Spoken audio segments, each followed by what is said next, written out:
Oh, hi guys. So I've been getting some complaints about not filming dailies, and I'll admit we haven't been doing dailies lately. We've been focusing on work and creating and providing the most benefit to the people on the internet, to our e-commerce clients. And we haven't done any dailies, but there's a lot of cool shit happening, so I'm just gonna do, as always, an informal update.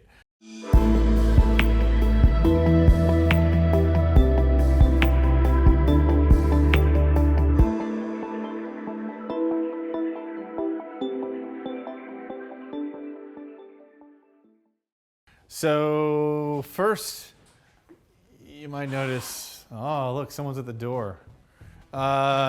This may look similar, what's going on in here, but it's not. This is a new thing. So we have decided to push back into the room that we started doing motorcycle work on. We're gonna start working on motorcycles in here again. For the longest time, it was mostly just a little bit of work going on here, not much. We moved one of our lathes around. You can see that bad boy over there. This is I think it's a 1940, what year is this Monarch? I always forget how old it really is. And it says it right there on it somewhere. Anyway, this is a 1940s Monarch lathe. Oh, there it is, right there. 1949. I was gonna say that, but I thought maybe I got it wrong. It's a pretty badass 12-inch lathe that's got a few years on it. As a lot of people know, this is a pretty sought after lathe for a lot of folks. And we've decided we're probably gonna give it away because we got some new tricks and toys down in Bay 4. So anyway, here comes the police. They're coming to get me, I can hear them, but we're gonna walk on. Jason just wears his helmet around the shop now, which is cool, extra safe. And then the reason we did all that was because they're here.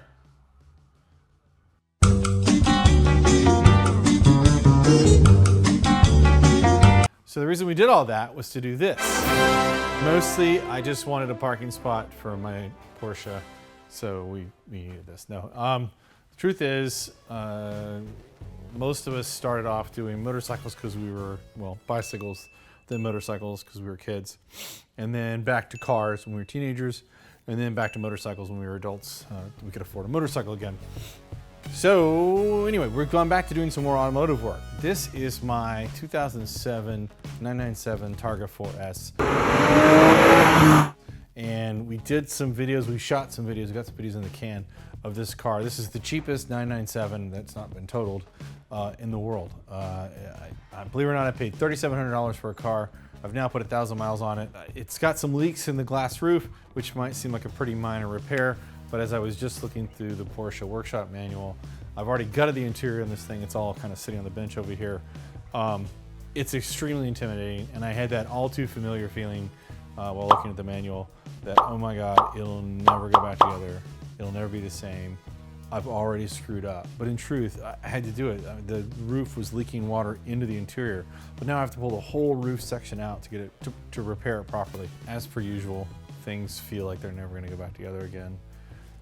We'll see. No, it will. I mean, certainly it will get done. And I'll rely on my friends and my resources to figure it out. But right now, there's already I've already turned like 100 screws to get the interior out, and I haven't even pulled the top out yet. So we'll see. Regardless, it had to be done because I'm not going to drive a car around with water in the back of it smelling like a stinky sock.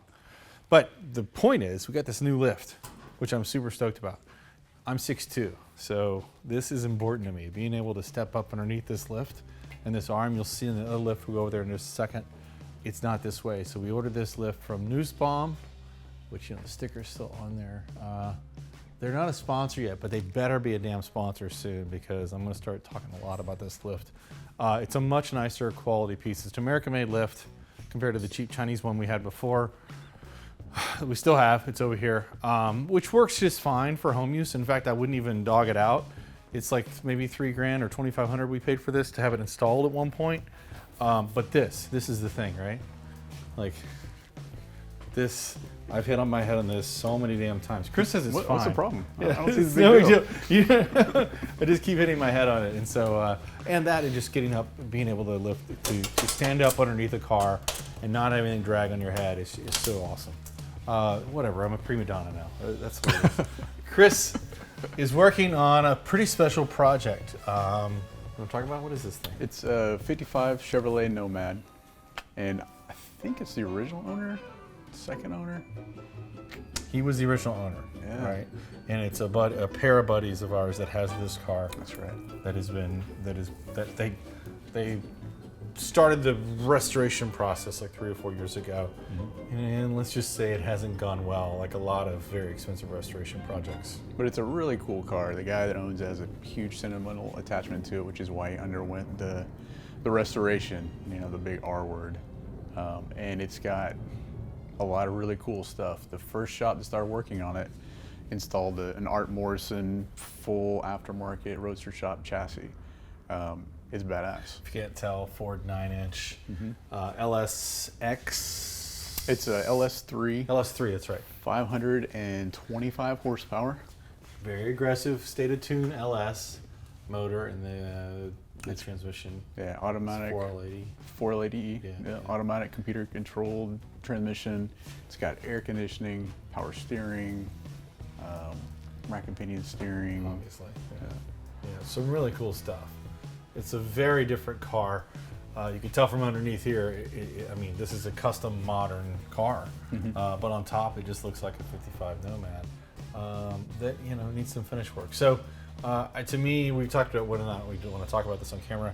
A lot of times when you take on a project and you bring on someone and you're going to pay them to do it, it's a process of communication. It's a process of setting expectations realistically, and if both parties aren't very much on board and constantly communicating, things go south really, really quickly. And we happen to be friends with both the shop that worked in this car before, because we recommended it to them, and the guys who commissioned to have this car finished by its third builder. That would have been its third builder. Yeah, I believe that's right. And we're the fourth builder, right? So in other words, the car drove, got on the trailer, and got shipped out to the client. The client got it and realized there were some things that they probably should have paid for and said they want it done, but didn't really pay to have done. So we're going to finish those things up, which is finish work.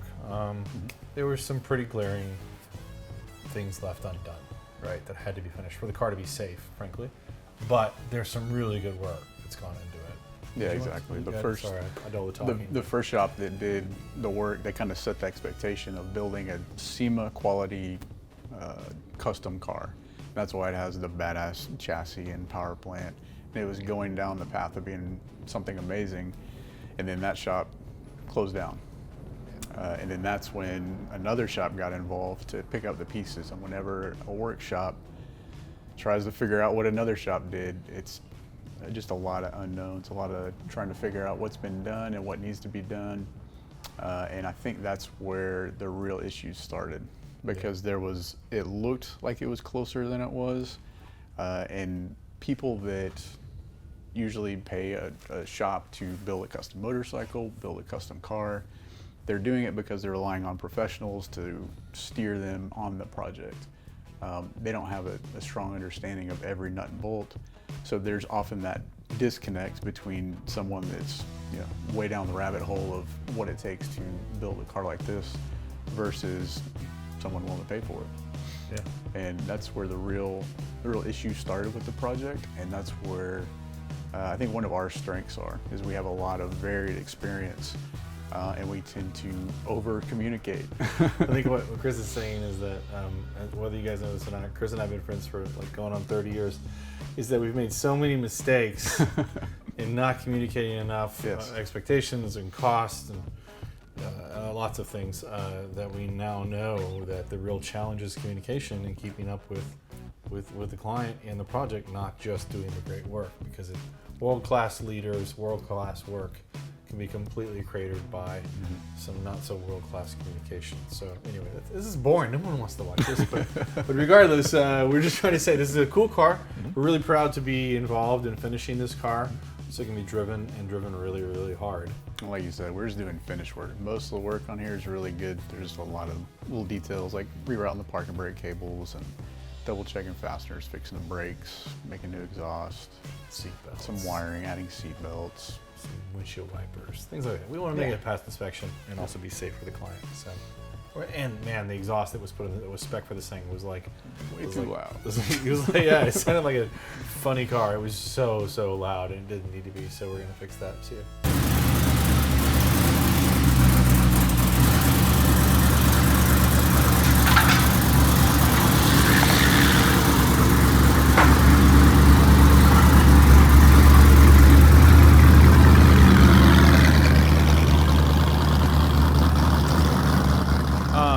So as you can tell, we've got some car projects going that we're pretty excited about. We've made room to do those car projects.